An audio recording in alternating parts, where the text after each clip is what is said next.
ഭീരുവായ പാകിസ്ഥാൻ ഇന്ത്യയെ സഹായിക്കരുതെന്ന് അമേരിക്കയോട് അപേക്ഷിക്കുന്നു. ട്രംപ് സമ്മതിക്കുമോ? സഹീർ അഹമ്മദ് ബാബർ സിദ്ദു അടുത്തിടെ US സന്ദർശന വേളയിൽ US വ്യോമസേന മേധാവി ജനറൽ ഡേവിഡ് ആൽബൈനിനെയും മറ്റു ചില US സൈനിക ഉദ്യോഗസ്ഥരെയും ചില MPമാരെയും കണ്ടു. ഈ സമയത്ത് ഇന്ത്യക്ക് F-35 സ്റ്റെൽത്ത് ഫൈറ്റർ നൽകരുതെന്ന് അദ്ദേഹം US ഉദ്യോഗസ്ഥരോട് അഭ്യർത്ഥിച്ചു. ഫെബ്രുവരിയിൽ US പ്രസിഡന്റ് ഡൊണാൾഡ് ട്രംപ് പ്രധാനമന്ത്രി നരേന്ദ്രമോദിക്ക് വാഗ്ദാനം ചെയ്ത F-35 സ്റ്റെൽത്ത് ഫൈറ്റർ ജെറ്റുകൾ ഇന്ത്യക്ക് വിൽക്കരുതെന്ന് പാകിസ്ഥാൻ അമേരിക്കയോട് അഭ്യർത്ഥിച്ചു. ഇതിനുശേഷം ഏപ്രിലിൽ ഇന്ത്യ സന്ദർശിച്ചപ്പോൾ US vice president JD Vance ഇന്ത്യക്ക് F-35 വാഗ്ദാനം ചെയ്തു. ഇന്ത്യ അത് US-ൽ നിന്ന് സ്വീകരിക്കുമോ? ഇതിനെക്കുറിച്ച് ഔദ്യോഗിക സ്ഥിരീകരണമൊന്നും ലഭിച്ചിട്ടില്ലെങ്കിലും കഴിഞ്ഞയാഴ്ച പ്രതിരോധ സെക്രട്ടറി RK സിംഗ് US-ൻ്റെ പേര് പരാമർശിക്കാതെ ഒരു സൗഹൃദ രാജ്യത്ത് നിന്ന് സ്റ്റെൽത്ത് ഫൈറ്റർ ജെറ്റുകൾ വാങ്ങുന്നതിനെക്കുറിച്ച് ഇന്ത്യ ഗൗരവമായി പരിഗണിക്കുന്നുണ്ടെന്ന് പറഞ്ഞിരുന്നു. പാകിസ്ഥാൻ എന്താണ് അപേക്ഷിച്ചത്? അമേരിക്ക സന്ദർശിച്ച പാകിസ്ഥാൻ വ്യോമസേന മേധാവി air chief marshal Zaheer Ahmed Babar Sidhu ഇന്ത്യക്ക് F-35 സ്റ്റെൽത്ത് ഫൈറ്റർ വിൽക്കരുതെന്ന് അമേരിക്കയോട് അഭ്യർത്ഥിച്ചു.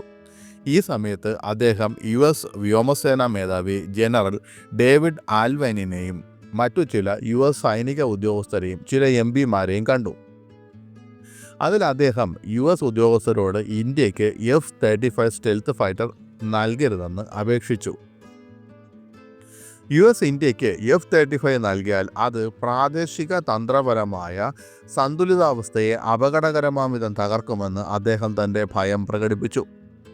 ഇന്ത്യയേക്കാൾ വളരെ ദുർബലവും പരിമിതവുമായ വ്യോമസേന ശേഷിയുള്ള പാകിസ്ഥാൻ F-35 പോലുള്ള 5ാം തലമുറ സ്റ്റെൽത്ത് ഫൈറ്ററുകൾ ഇന്ത്യക്ക് ലഭിച്ചാൽ അത് ദക്ഷിണേന്ത്യയിലെ വ്യോമശക്തിയുടെ സന്തുലിതാവസ്ഥയെ ഗുരുതരമായി ബാധിക്കുമെന്നും പ്രാദേശിക തന്ത്രപരമായ സ്ഥിരതയ്ക്ക് ഭീഷണിയാകുമെന്നും വിശ്വസിക്കുന്നു. J-35 സ്റ്റെൽത്ത് ഫൈറ്റർ ജെറ്റ് ഉപയോഗിച്ച് ചൈന പാകിസ്ഥാനെ സഹായിക്കുമോ? ചൈനയിൽ നിന്ന് J-35A സ്റ്റെൽത്ത് ഫൈറ്റർ ജെറ്റ് വാങ്ങുന്നതിനുള്ള പ്രക്രിയ അവസാന ഘട്ടത്തിലെത്തിയപ്പോഴാണ് പാകിസ്ഥാൻ ഈ ആശങ്ക US-നോട് ഉന്നയിച്ചിരിക്കുന്നത്. ചൈനയുടെ ഷെൻയാങ് എയർക്രാഫ്റ്റ് കോർപ്പറേഷൻ ഇരട്ട എഞ്ചിൻ സ്റ്റെൽത്ത് ഫൈറ്ററായ J-35A നിർമ്മിച്ചിട്ടുണ്ട്. ഇത് F-35ൻ്റെ എതിരാളിയായി കണക്കാക്കപ്പെടുന്നു.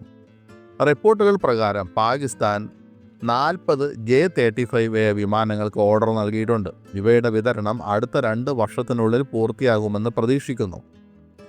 അടുത്ത 6 മുതൽ 8 മാസത്തിനുള്ളിൽ ആദ്യ ബാച്ച് വിതരണം ചെയ്യുന്നതിനായി ചൈന ഉൽപ്പാദനം വേഗത്തിലാക്കിയിട്ടുമുണ്ട്. ഇതിനു പുറമെ J-35 ഉപയോഗിച്ച് പാകിസ്ഥാൻ പൈലറ്റുമാർക്ക് പരിശീലനം നൽകുന്നതായും റിപ്പോർട്ടുണ്ട്. ഈ യുദ്ധവിമാനത്തിൽ ദീർഘദൂര PL-15 അല്ലെങ്കിൽ PL-17 മിസൈലുകൾ സജ്ജീകരിക്കും.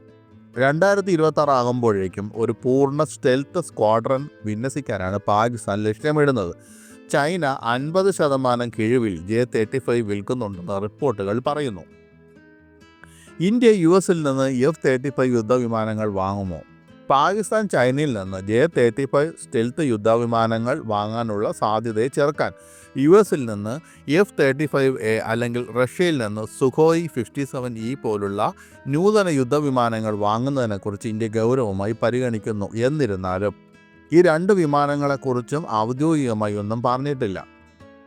MQ-9B ഡ്രോണുകൾ, C-17, P-8I അപ്പാച്ചെ ഹെലികോപ്റ്ററുകൾ എന്നിവയുൾപ്പെടെയുള്ള നിരവധി പ്രതിരോധ കരാറുകളിൽ ഇന്ത്യൻ വ്യോമസേന ഇതിനകം US-മായി ഒപ്പുവച്ചിട്ടുണ്ട്. ഇതിനു പുറമെ തേജസ് 1 യുദ്ധവിമാനത്തിൻ്റെ എഞ്ചിൻ US ഇന്ത്യക്ക് നൽകാൻ പോകുന്നു. തേജസ് 2 യുദ്ധവിമാനങ്ങളുടെ എഞ്ചിൻ നിർമ്മിക്കുന്നതിനുള്ള US-മായുള്ള ചർച്ചകൾ അവസാന ഘട്ടത്തിലെത്തി.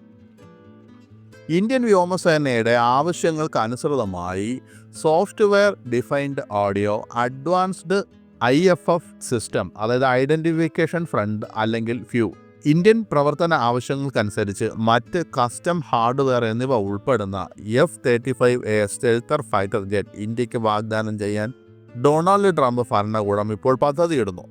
ഇസ്രായേലി F-35I ആദിർ പതിപ്പിൽ ചെയ്തതുപോലുള്ള സമാനമായ കസ്റ്റമൈസേഷൻ ആയിരിക്കും ഇത്. US പ്രസിഡന്റ് ഡൊണാൾഡ് ട്രംപും പ്രധാനമന്ത്രി മോദിയും തമ്മിലുള്ള ചർച്ചകളിലും ഈ നിർദ്ദേശം പരാമർശിക്കപ്പെട്ടു.